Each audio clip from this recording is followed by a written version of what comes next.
These people are secretly draining your energy if you ever walked away from someone feeling exhausted, even though nothing dramatic happened, no argument, no conflict, no obvious reason, and yet, somehow, your mind feels heavier, your body slower, and your peace completely gone. Carl Jung would say this is not random. Some people don't just enter your life. They enter your psychic space. They feed on your attention. They live through your reactions. And the most dangerous part, they often do it without even realizing it. But today, you're going to see the warning signs Jung believed most people ignore until it's too late. Because once you recognize who is secretly draining your energy, you will never look at your relationships the same way again. There are people whose presence feels normal at first. They seem friendly, familiar, even safe. But after every interaction, something inside you feels disturbed. You start overthinking. Your emotions become unstable. Your motivation disappears. This is the first psychological clue. Energy drain rarely begins with chaos. It begins with subtle emotional invasion. Jung believed the psyche is constantly exchanging energy with the world around it. Every conversation, every emotional reaction, every unresolved tension costs psychic force. The real question is, who keeps taking from your inner world without giving anything back? Some people survive by unconsciously making others carry their shadow.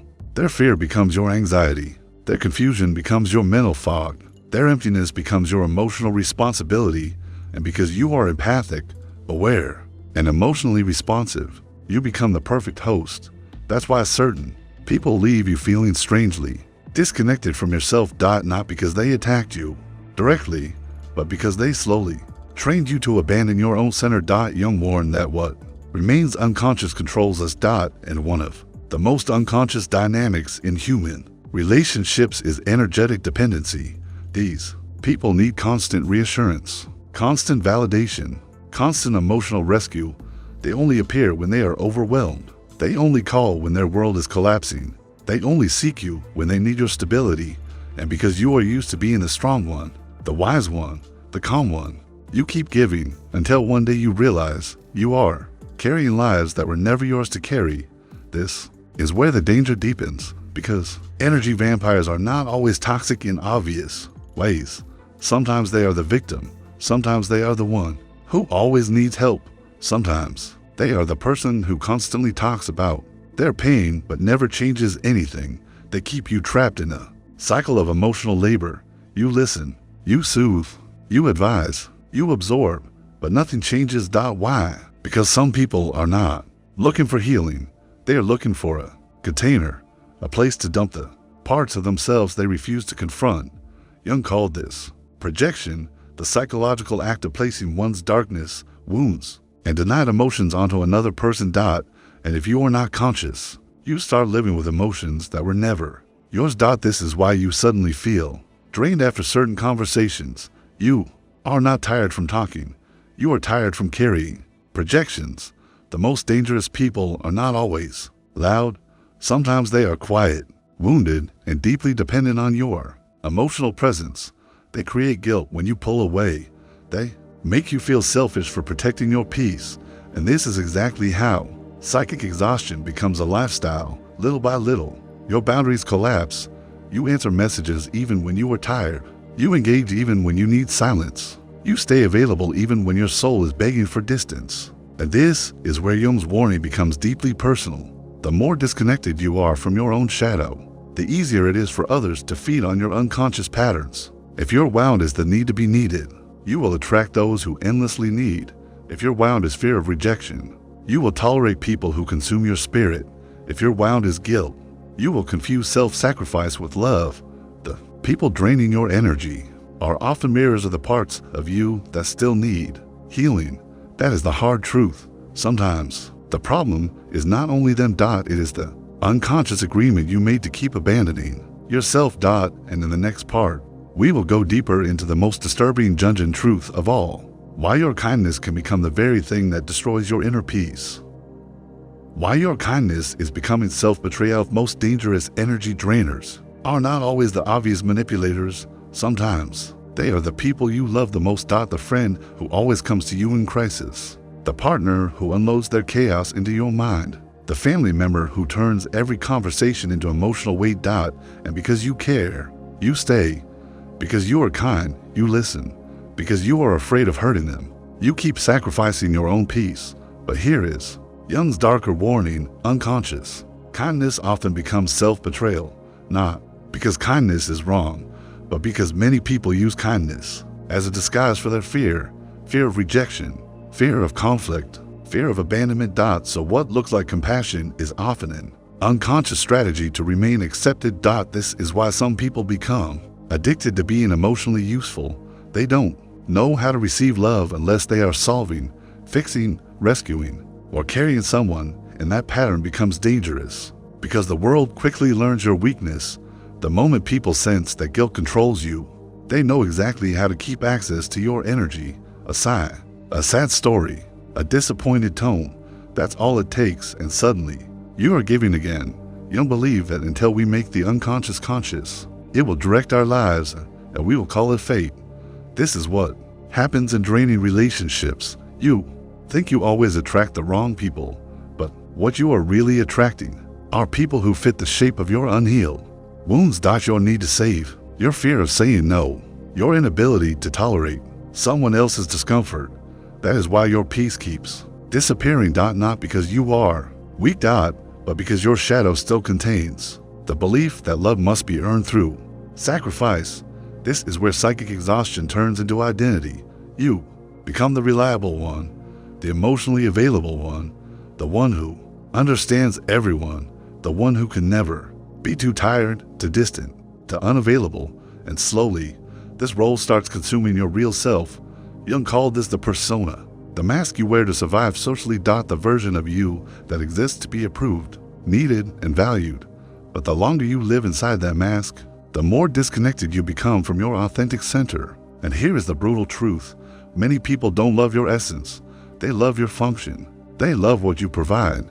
Your attention, your stability, your emotional labor, your ability to hold them together. The moment you stop giving that, watch how quickly their behavior changes. This is the clearest sign that your energy was never respected. It was being consumed. Real love does not punish boundaries. Real connection does not collapse when access is limited. Real relationships do not depend on your exhaustion. The people secretly draining your energy are often the ones who become uncomfortable the moment you choose yourself. The moment you stop replying instantly, the moment you stop over-explaining, the moment you stop carrying emotional burdens that are not yours. They may call you cold, they may say you changed, they may even accuse you of becoming selfish. But what truly changed is this: they lost unlimited access to your psyche. And for some people, that feels like rejection because they were attached not to you, but to your availability. Jung would say that every boundary awakens projection. The moment you stop playing the role they assign to you, they are forced to confront their own emptiness, and most people hate that because your silence reflects what they were using you to escape. This is why protecting your energy can feel lonely at first. Not because you are doing something wrong, but because your nervous system is detoxing from emotional responsibility. For years, you were trained to feel safe only when everyone around you was okay. Now, you are learning something revolutionary. Their chaos is not your duty. Their healing is not your burden. Their wounds are not your identity. And this is where real power begins. Because in the next part, we enter the deepest dungeon truth of all: why silence terrifies the people who feed on your reactions, and how strategic withdrawal restores your soul. Silence is the weapon they fear. There comes a moment in psychological growth when words stop helping. No explanation changes them. No argument makes them understand. No amount of kindness makes them respect your limits. And this is where Jung's warning becomes terrifyingly clear. Silence reveals what words were hiding. The people who secretly drain your energy survive through your reactions.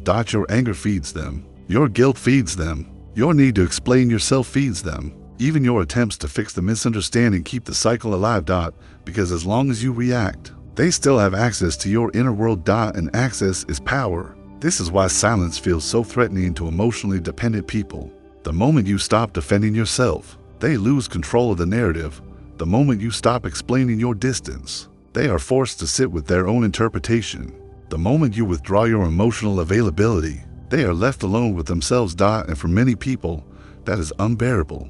Jung understood something most people never realize. Silence is not emptiness. It is psychic containment. It is the secret act of keeping your energy inside your own system. No leaking, no proving, no emotional bleeding for people who misuse your openness. This is where real transformation begins. Because strategic withdrawal is not punishment. It is protection. It is the decision to stop pouring your life force into places that only return confusion. Some people panic the moment you become quiet. Not because they miss your presence, but because your silence interrupts the pattern they depended on. They can no longer provoke you into emotional labor. They can no longer dump their chaos into your nervous system. They can no longer define your reality through guilt. And that is when their true relationship with you becomes visible. Watch carefully what happens when you pull your energy back. Some people will respect it. Others will escalate. They will become louder, more dramatic, more emotional. Why? Because your silence forces the unconscious to surface. Jung said that what we resist persists, and many people use others as a way to avoid confronting themselves. Your constant availability was their escape route. Now the door is closed. Now the noise they buried inside themselves starts getting louder. That is why your distance often creates emotional turbulence in people who benefited from your lack of boundaries. They are not reacting to your silence. They are reacting to the loss of control. This is the moment where many people break. They return to old habits. They answer the text. They explain themselves again. They rush back to soothe the other person's discomfort. Why? Because silence forces you to face something your own emptiness. Your own fear of being misunderstood. Your own discomfort with not being needed. This is the deeper dungeon layer. The silence that protects you from others also confronts the parts of you that were addicted to emotional functioning. Now you are alone with yourself. No distractions, no rescuer role, no identity built around saving everyone else. And this can feel terrifying, but it is also where the soul rebuilds. This is the sacred space where individuation begins, the process of becoming whole, the process of separating who you truly are from the role others assign to you. The strong do not fear silence. They use it to hear themselves. Again, inside that silence, you begin to notice what your soul has been saying for years. This relationship exhausts me. This dynamic weakens me. This person only appears when they need something. This version of me no longer feels true. And once you hear that truth clearly, you can never fully return to unconscious availability. Because now you understand the deepest form of self-respect. Not everyone deserves access to your inner world. Not everyone deserves your immediate response. Not everyone deserves your empathy. Not everyone deserves your life force. The most powerful people in the room are often the ones who no longer need to prove anything. Their silence speaks boundaries. Their distance speaks clarity. Their presence speaks self-possession. And in the final part, we bring the full transformation home. How protecting your energy leads to rebirth, inner freedom, and the kind of power Carl Jung believed changes your entire reality. Protect your energy. Reclaim your soul the moment you stop giving everyone unlimited access to your mind. Something extraordinary begins. At first, it feels uncomfortable. The silence becomes louder. The distance feels strange. Some people disappear. Others become angry. And for a moment, you may wonder if protecting yourself was a mistake. But then something shifts. You wake up. Lighter. Your thoughts become clearer. The anxiety that once followed certain conversations starts fading. The heaviness in your chest slowly disappears. And for the first time in a long time, your energy begins to belong to you again. This is what Jung meant by individuation. The return to your center. The sacred journey of becoming who you truly are beneath the roles, the masks, and the endless emotional obligations. Because the truth is, most people never lose their energy all at once. They lose it in fragments, a forced conversation, an unwanted obligation, a toxic dynamic they keep revisiting, a relationship built on guilt instead of truth. Little by little, the soul fragments itself to keep the peace until one day, exhaustion becomes identity. But the moment you begin choosing yourself, the psyche starts reorganizing. Your boundaries become stronger. Your mind stops chasing people who only valued your usefulness. Your body no longer mistakes chaos for connection. And the people who once drained you begin to lose their grip, not because they changed, but because you finally did. Jung Believe that true psychological power comes when a person stops living through unconscious patterns, and that is exactly what this transformation is. You are no longer reacting from guilt, no longer saying yes from fear, no longer confusing emotional exhaustion with love. Now, your energy moves with intention. Your peace becomes sacred, your presence becomes rare. And rare things are respected. This is why the strongest people often become quieter with time, not because they have less to say, but because they finally understand the value of what they carry inside. Not every person deserves your attention. Not every relationship deserves your effort. Not every crisis deserves your nervous system. The people secretly draining your energy only had power because your unconscious wounds kept the door open. Now the door is closed. Now your inner world belongs to you, and in that reclaimed space, something powerful is born. Clarity. Self-trust. Emotional sovereignty.